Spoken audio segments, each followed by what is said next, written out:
All right, my little math detectives, just like yesterday, you're going to look at my math work.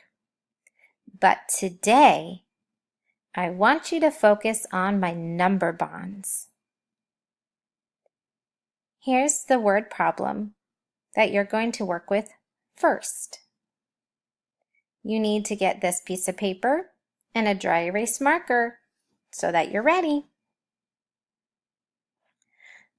So the first problem has a number bond that looks like this, with a 10 at the top. You have 10 toy cars.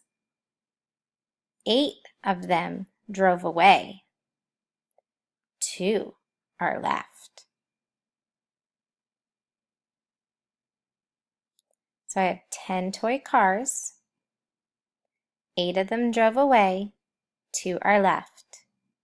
I need you to be a math detective and look at my number bond. Find the mistake I made.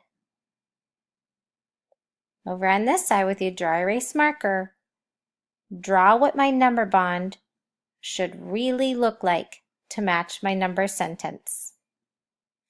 Make a video on Seesaw describing the mistake I made over here and talking about what you corrected on yours.